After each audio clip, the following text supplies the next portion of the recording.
Hello everyone, मैं आज आप लोगों के बीच में बीटीएससी एएनएम का वीवीआई एमसीक्यू लेके आई हूँ। तो चलिए हम लोग देखते हैं।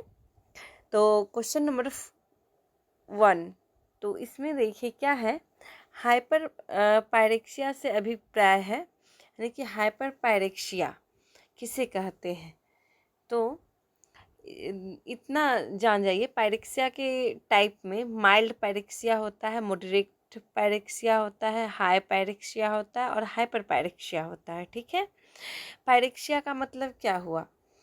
जो लोग मेरे यूट्यूब चैनल पे नए होंगे तो प्लीज़ आप लोग मेरे चैनल को सब्सक्राइब कीजिए और अपने दोस्तों के बीच में शेयर कीजिए, ताकि उन लोगों को भी फ़ायदा मिल सके, उन लोगों को भी हेल्प मिल सके। तो सबसे पहले देखिए पायरेक्सिया। जिन लोगों को पायरेक्सिया का मतलब ही नहीं पता होगा तो उनको कैसे पता होगा कि हाइपर पायरेक्सिया होता क्या है। तो पायरेक्सिया का मतलब हो गया, इसको मेडिकल टर्म में फीवर यानी बुखार, बुखार को जो है मेडिकल टर्म में क्या बोलते हैं, तो पायरेक्सिया कहते हैं। ठीक है, अब देखिए पायरेक्सिया के टाइप।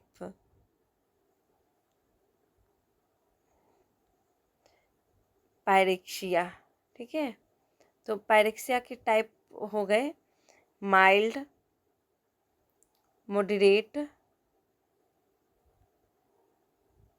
फिर उसके बाद हाई पायरेक्सिया, हाई के बाद हाइपर पायरेक्सिया। अब देखिए इसमें मैं बताती हूँ, ये जो माइल्ड पायरेक्सिया होता है, तो माइल्ड पायरेक्सिया 99 से 100 डिग्री फ़ारेनहाइट रहता है, उसे हम क्या माइल्ड पायरेक्सिया कहते हैं। ठीक, और मॉडरेट पायरेक्सिया क्या हो गया, तो 100 से 102 डिग्री फ़ारेनहाइट। ठीक, तो ये हो गया मॉडरेट।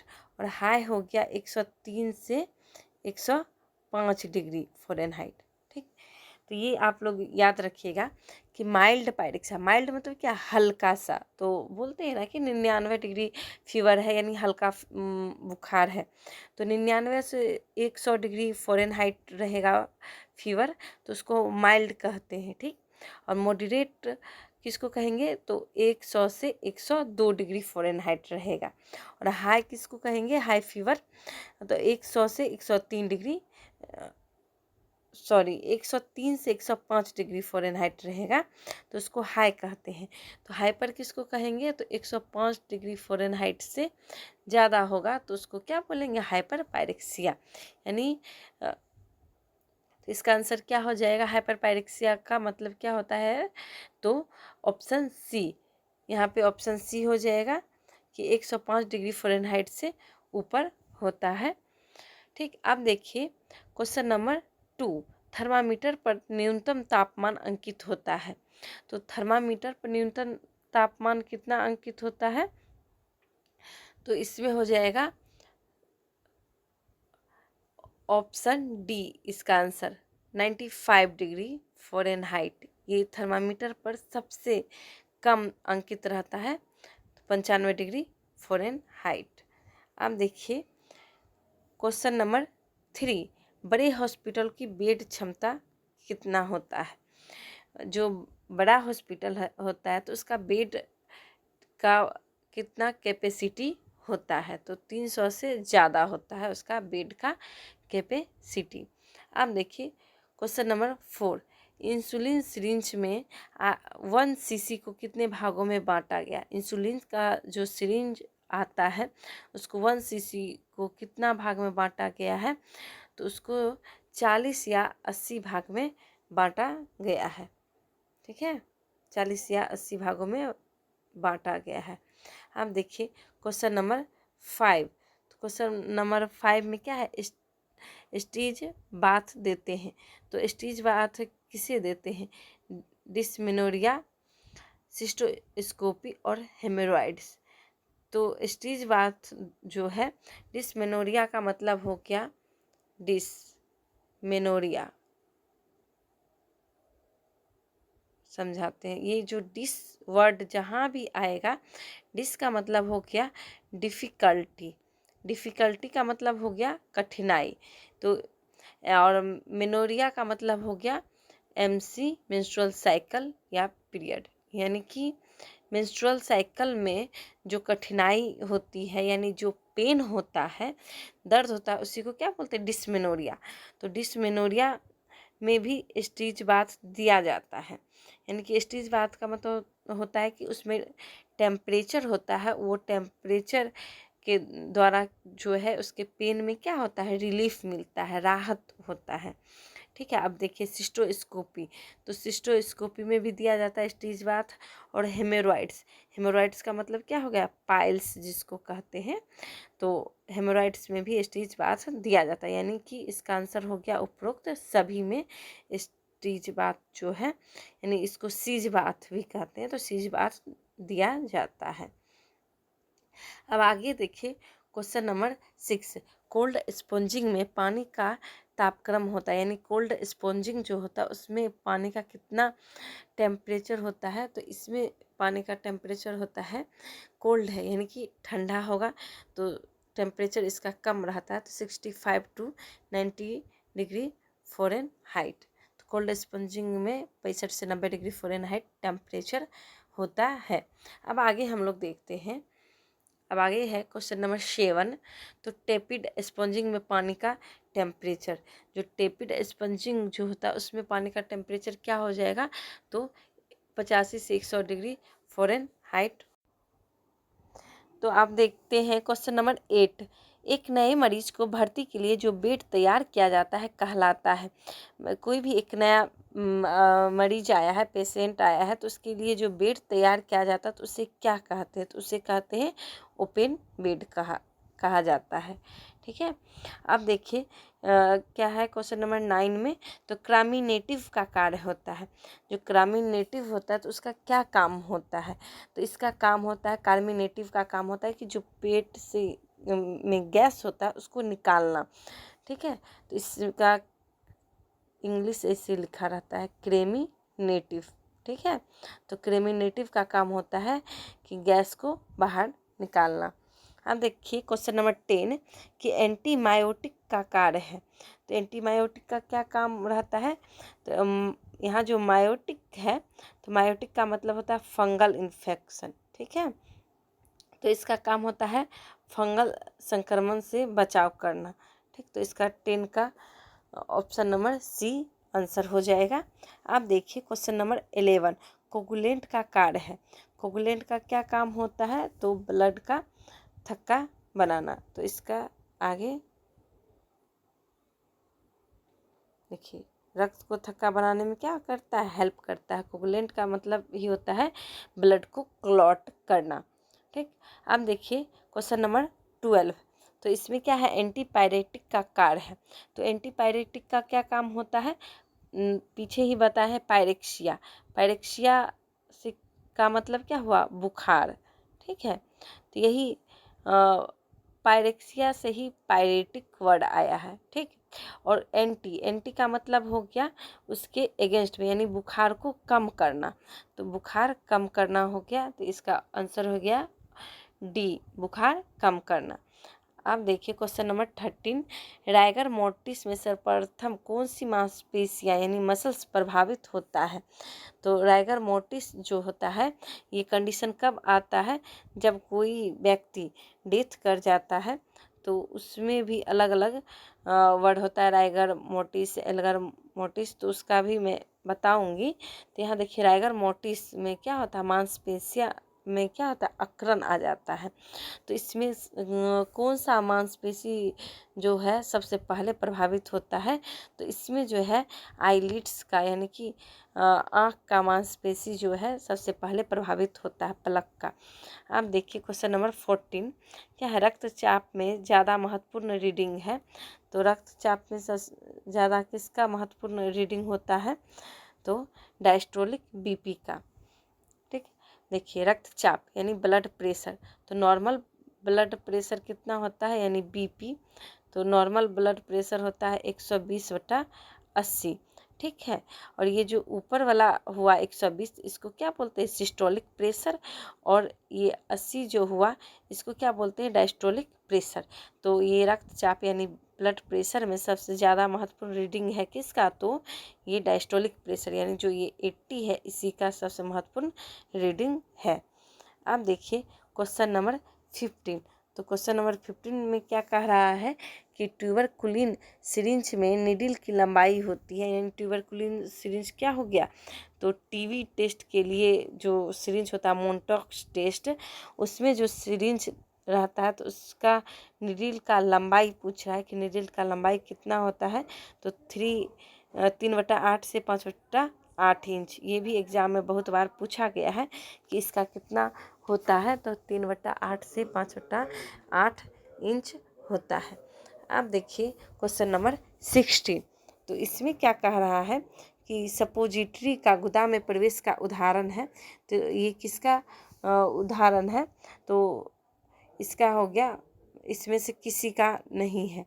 देखिए क्योंकि ये ना लोकल का है, ना स्प्रे का है, ना इंसफ्लेशन का है। सपोजिटरी जो होता है ये कॉन्सेप्ट का होता है, ठोस होता है, जो कि रेक्टम के द्वारा इसको दिया जाता है। ठीक है। अब देखिए क्वेश्चन नंबर 17।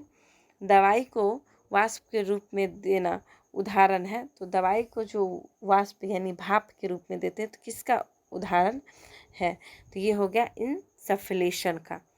इसका क्वेश्चन 17 का आंसर हो गया ऑप्शन सी, इंसफ्लेशन। अब देखिए आगे क्वेश्चन नंबर 18 कि शरीर के ऊतकों में किसी ठोस दवाई को रखना कहलाता है, एक मिनट, हाँ, शरीर के ऊतकों में किसी ठोस प्रकार दवाई को रखना तो क्या कहलाएगा, तो इम्प्लांटेशन। तो इसका मतलब हुआ कि उस दवाई को इम्प्लांट किया जाता है, तो इसलिए इसको क्या इम्प्लांटेशन कहते हैं। अब देखिए क्वेश्चन नंबर 19। 1 टेबल स्पून में कितना द्रव आता है, तो 1 टेबल स्पून में कितना द्रव आता है, तो 15 ml आता है। वही 1 टी स्पून रहेगा तो 1 टी स्पून में कितना आता है, 5 ml आता है। ठीक है। 1 टेबल स्पून पूछा है तो देखिए ऐसे याद रखिए, टी स्पून, टी मतलब चाय, चाय जो होता है क्या कम रहता है, तो उसका टी स्पून कितना 5 ml। टेबल, टेबल बड़ा होता है तो इससे याद रखना है कि 15 ml, ये ज़्यादा हो जाएगा। तो ये हो गया 15 ml। ठीक है। आप देखिए आईएम इंजेक्शन में निडल का व्यास, व्यास मतलब डायमीटर होता है, तो आईएम जो इंजेक्शन दिया जाता है इसमें निडल का डायमीटर कितना होता है, तो 21 से 23 गॉज होता है। अब आगे देखिए क्वेश्चन नंबर 21 कि आईवी इंजेक्शन में निडल का जो आईवी दिया जाता है उसमें निडल का क्या डायमीटर होगा, तो 18 से 21 गॉज होगा। ठीक है। अब देखिए question number 22 Glasgow coma scale में अधिकतम स्कोर होता है, तो ये जो ग्लासगो कोमा स्केल है, मैं इससे पहले इसके लेकर एक वीडियो बना चुकी हूँ, उसमें अपना नोट्स भी शेयर की हूँ, उसमें अच्छा से बता चुकी हूँ ग्लासगो कोमा स्केल के बारे में। तो आप लोग जो भी कोई नए मेरे यूट्यूब चैनल पे आए होंगे तो प्लीज़ आप लोग सब्सक्राइब कीजिएगा, लाइक कीजिएगा और एक बार मेरे यूट्यूब चैनल पे विजिट कर लीजिएगा, जिसमें मैं ग्लासगो स्केल के बारे में बताई हूँ। तो इसमें मैक्सिमम स्कोर कितना होता है, तो इसमें मैक्सिमम स्कोर होता है 15। ठीक, तो इसका ऑप्शन बी आंसर हो जाएगा। अब देखिए क्वेश्चन नंबर 23 बेरियम मिल में प्रयुक्त होता है, तो बेरियम मिल में क्या प्रयुक्त होता है, तो बेरियम सल्फेट प्रयुक्त होता है। ठीक है। अब देखिए क्वेश्चन नंबर 24 इसमें क्या कह रहा है, कितने ml संक्रमित रक्त के स्थानांतरण से सीरम हेपेटाइटिस हो सकता है, तो यहाँ देखिए 0.0000 करके याद रखिएगा, 0.0004 ml होता है। इतना संक्रमित रक्त के स्थानांतरण से क्या है, सीरम हेपेटाइटिस हो सकता है। ठीक है। कितना 0.000 यानी 304 ऐसे करके याद रखना। अब देखिए क्वेश्चन नंबर 25 क्या है, अनकॉन्शियस पेशेंट में कॉन्शियसनेस के स्तर को किससे मापते हैं, तो इसको क्या ग्लासगो स्केल से मापते हैं। इस पर मैं एक अच्छे से अपना नोट्स भी शेयर की हूँ और उस पर मैं वीडियो भी बना चुकी हूँ, तो आप लोग एक बार प्लीज़ ग्लासगो कोमा स्केल देख लीजिएगा। इसमें पेशेंट का कॉन्शियसनेस लेवल को मापा जाता है। अब देखिए क्वेश्चन नंबर 26। क्वेश्चन नंबर 26 में क्या कह रहा है, ग्लासगो स्केल से क्यों, मतलब क्या नहीं देखते हैं। तो ठीक है, तो इसमें क्या नहीं देखते हैं, तो इसका हम बताए थे ईवीएम, जो हम लोग इलेक्शन में मशीन ईवीएम पे ही अपना वोट जो डालते हैं। तो ये एक ट्रिक करके मैं बता चुकी हूँ मेरे उस वीडियो में, मैं बहुत अच्छा से उस पे बताई हूँ। तो ई से हो गया आई ओपनिंग, भी से हो गया वर्बल रिस्पॉन्स, एम से हो गया मोटर रिस्पॉन्स। तो यहाँ आई रिस्पॉन्स भी हो गया, वर्बल रिस्पॉन्स भी हो गया और मोटर रिस्पॉन्स भी हो गया। तो इसमें क्या नहीं देखते हैं, तो रिस्पायरेशन इसमें नहीं देखते हैं। तो इसका 26 का क्या हो गया आंसर, सी, रिस्पायरेशन नहीं देखा जाता है। अब देखिए क्वेश्चन नंबर 27। क्या है, जब किसी व्यक्ति में लाइफ का कोई साइन नहीं हो परंतु लाइफ है, वह उसमें रिससिटेशन से पुनः लाइफ के साइन लाया जा सकता है, यह कहलाता है। तो यह क्या कहलाता है, तो यह कहलाता है सस्पेंडेड एनिमेशन। ठीक है, मतलब उसमें लाइफ का कोई साइन नहीं है लेकिन उसमें रिससिटेशन करके उसमें लाइफ का साइन फिर से लाया जा रहा है कि उसको, तो उसको क्या बोलते हैं, सस्पेंडेड एनिमेशन। 27 का ऑप्शन सी हो गया आंसर। आप देखिए क्वेश्चन नंबर 28 कि मृत्यु के बाद उत्तक की मृत्यु क्या होती है। यानी कि कोई भी व्यक्ति जब डेथ कर जाता है तो उसका जो टिश्यू का भी मृत्यु होता है तो उसे क्या कहते हैं, तो ऑटोलाइसिस उसे कहते हैं, ऑटोलाइसिस। ठीक है, आप देखिए क्वेश्चन नंबर 29, निम्न में से कार्डिनल साइन है। तो निम्न में से कौन सा कार्डिनल साइन है, तो इसमें हो जाएगा ब्लड प्रेशर। तो कार्डिनल साइन को ही क्या बोलते हैं, वाइटल साइन। ठीक है, कार्डिनल साइन को ही क्या कहते हैं, वाइटल साइन। तो इसमें क्या क्या हो गया, TPRBP। ठीक है, T temperature, P pulse, R respiration, B से ब्लड प्रेशर, अब P से एक पल्स ऑक्सीमीटर भी आता है जिसमें ऑक्सीजन सेचुरेशन को मापते हैं। तो ये एक ट्रिक हो गया वाइटल साइन को याद करने का, TPRBP। ठीक है, इसी वाइटल साइन को ही क्या बोलते हैं, कार्डिनल साइन कहा जाता है। तो इसमें निम्न में से कार्डिनल साइन क्या हो गया, तो BP, B से ब्लड प्रेशर है ना, तो ये ब्लड प्रेशर हो जाएगा। आप देखिए क्या है क्वेश्चन नंबर 30, निम्न में से वाइटल साइन है, तो टेम्परेचर भी है, ब्लड प्रेशर भी है, पल्स भी है। तो इसमें क्या हो गया आंसर, उपरोक्त सभी। तो इसमें से उपरोक्त सभी हो गया। अब देखिए क्वेश्चन नंबर 31 में क्या कह रहा है, निम्न में से किस स्थिति में शरीर का तापक्रम क्या होता है, कम होता है। तो किस स्थिति में शरीर का यानी बॉडी का टेम्परेचर क्या होगा, कम होगा। तो स्लीप में जब व्यक्ति, देखिए ये ऐसे याद रखिएगा कि टेम्परेचर कम कब होगा, स्लीप में जब व्यक्ति रेस्ट कर रहा है उस टाइम भी टेम्परेचर कम हो जाएगा, स्ट्रोक में है तब भी, स्टारवेशन यानी भूखा है व्यक्ति, जब कोई फास्टिंग में है, भूखा है, तो पेट में कुछ नहीं है तब भी टेम्परेचर क्या होगा, कम होगा। तो उपरोक्त सभी में टेम्परेचर कम होता है। तो आज का सेशन हम लोग का इतना ही है। तो जो भी आप लोग नए स्टूडेंट होंगे तो प्लीज़ मेरे चैनल को सब्सक्राइब कीजिए। मैं इसी तरह आप लोगों के बीच में हेल्पफुल वीडियो लेके आऊँगी जो एग्ज़ाम के बेसिस पे होगा, जो वेरी वेरी इम्पोर्टेंट है, इसी सबसे एग्ज़ाम में पूछा जाता है। इससे बाहर आप लोगों को पूरा गारंटी है कहीं से नहीं पूछा जाएगा। कहाँ से पूछा जाएगा, यही जो हम लोग का नर्सिंग सब्जेक्ट है इसी सबसे एग्ज़ाम में पूछा जाता है, इसी टाइप का एग्ज़ाम में पूछा जाता है। तो आप लोग अच्छे से पढ़ाई कीजिए, कंटिन्यू अपने पढ़ाई में लगे रहिए। Thank you. इसी तरह मेरे चैनल को प्यार दीजिए, लाइक कीजिए, सब्सक्राइब कीजिए, अपने दोस्तों के बीच में शेयर कीजिए। Thank you.